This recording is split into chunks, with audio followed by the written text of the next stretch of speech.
Assalamualaikum warahmatullahi wabarakatuh.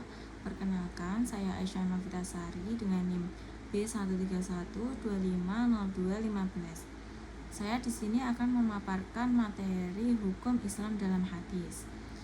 Latar belakang dari paparan materi saya kali ini yaitu Islam sebagai agama yang sempurna memiliki sistem hukum yang mengatur seluruh aspek kehidupan manusia, baik yang berhubungan dengan Allah maupun dengan sesama manusia. Sumber utama hukum Islam adalah Al-Quran dan Al-Hadis. Apabila suatu ketentuan hukum tidak ditemukan secara eksplisit dalam Al-Quran, maka rujukan utama berikutnya adalah Al-Hadis, yaitu segala perkataan, perbuatan, dan ketetapan Nabi Muhammad SAW. Al-Hadis di sini memiliki kedudukan yang sangat penting dalam menetapkan hukum Islam, sebab Nabi Muhammad berperan sebagai penjelas dari ajaran Al-Quran. Banyak hukum Islam yang bersumber langsung dari sabda dan tindakan Rasulullah, baik dalam ibadah, muamalah maupun jinayah. Oleh karena itu, pemahaman terhadap Al-Hadis sangatlah vital bagi siapa yang ingin mendalami hukum Islam secara komprehensif. Selanjutnya, apa sih hukum Islam itu? Hukum Islam adalah seluruh peraturan, ketentuan, dan pedoman hidup yang bersumber dari wahyu Allah dan sunnah Nabi Muhammad SAW yang mengatur hubungan manusia dengan Allah dan sesama manusia, serta dengan lingkungan sekitarnya, dengan tujuan untuk mewujudkan keadilan, kemaslahatan, dan kebahagiaan dunia serta akhirat. Menurut ulama, hukum Islam adalah segala ketentuan Allah yang berhubungan dengan perbuatan mukallaf, yaitu orang yang sudah dikenai kewajiban, baik berupa pemerintah, larangan maupun pilihan. Berikutnya yaitu hadis. Hadis adalah segala sesuatu yang disandarkan kepada Nabi Muhammad, baik berupa perkataan, perbuatan, persetujuan maupun sifat-sifat beliau, yaitu bersumber hukum Islam kedua setelah Al-Quran.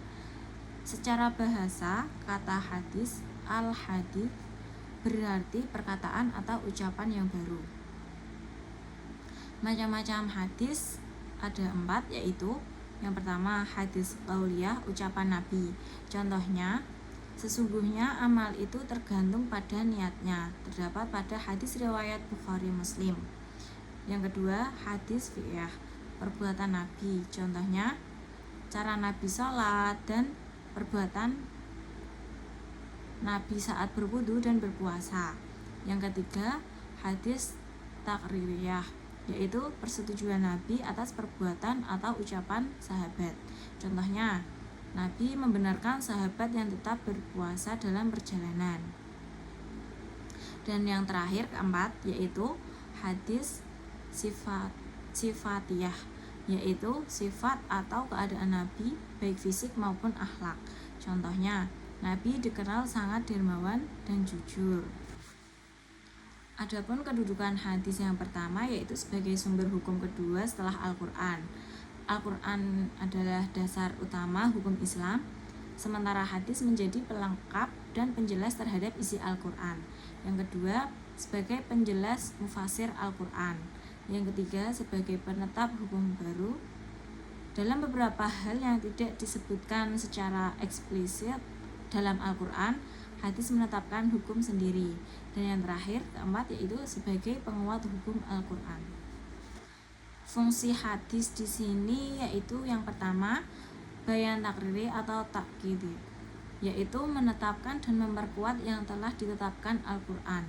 Contohnya, hadis riwayat Muslim dari Ibnu Umar tentang puasa yang berbunyi, jika kamu sekalian melihat ru'yah bulan, berpuasalah, dan jika melihat ru'yah bulan, berbukalah.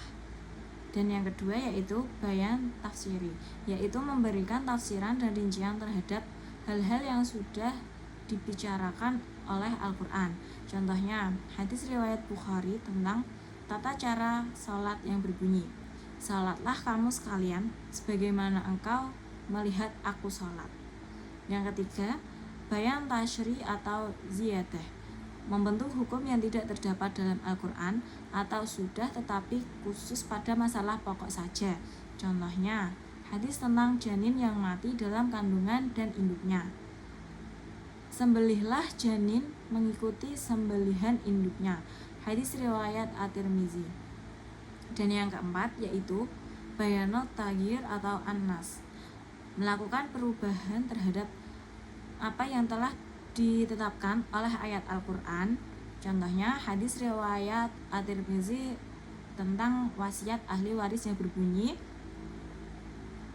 sesungguhnya Allah telah memberi hak bagian bagi orang-orang yang benar-benar memiliki hak itu. Makanya tidak ada wasiat bagi ahli waris. Unsur-unsur hadis yaitu yang pertama matan marwi, yakni sabda Nabi atau isi dari hadis tersebut. Matan adalah dari apa yang dimaksud oleh hadis, dan matan sendiri berasal dari bahasa Arab yang memiliki makna punggung jalan atau bagian tanah yang keras dan menonjol ke atas. Matan adalah lafal-lafal hadis yang ditegaskan dengan maknanya. Yang kedua yaitu sanad. Sanad yaitu sandaran atau jalan yang menyampaikan kepada matan dan hadis. Sanad inilah orang yang mengabarkan hadis dari Rasulullah kepada orang yang berikutnya kepada orang yang menulis atau mengeluarkan hadis. Secara bahasa sendiri, sanad berarti penggabungan sesuatu ke sesuatu yang lain, karena di dalamnya tersusun banyak nama yang tergabung dalam satu rentan jalan. Sementara secara terminologi, sanad adalah jalan yang menghubungkan matan hadis sampai kepada Nabi Muhammad SAW. Dan yang terakhir, ketiga yaitu rawi. Dalam segi bahasa sendiri, rawi yaitu yang meriwayatkan atau memberitahukan hadis itu kepada manusia.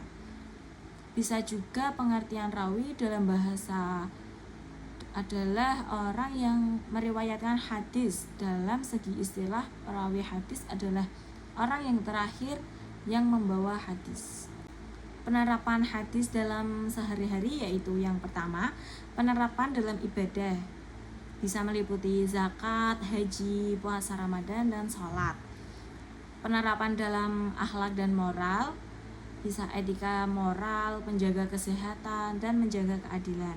Dan yang terakhir penerapan dalam muamalah, yaitu interaksi dan ekonomi, larangan riba, dan pembagian warisan. Kesimpulan dari pemaparan materi hukum Islam dalam hadis yaitu hukum Islam adalah seperangkat aturan yang bersumber dari wahyu Allah Subhanahu wa Ta'ala, yaitu Al-Quran dan hadis. Untuk mengatur kehidupan manusia, hadis merupakan sumber hukum Islam kedua setelah Al-Quran, yang berfungsi menjelaskan, memperkuat, dan menetapkan hukum-hukum Islam. Unsur utama hadis terdiri dari sanad, matan, dan rawi yang menentukan keabsahan hadis tersebut. Dalam kehidupan sehari-hari, hukum Islam bersumber dari hadis diterapkan dalam ibadah, muamalah, dan akhlak sesuai dengan tuntutan Nabi Muhammad SAW. Sekian pemaparan materi saya pada bab hukum Islam dalam hadis. Sekian, terima kasih. Wassalamualaikum warahmatullahi wabarakatuh.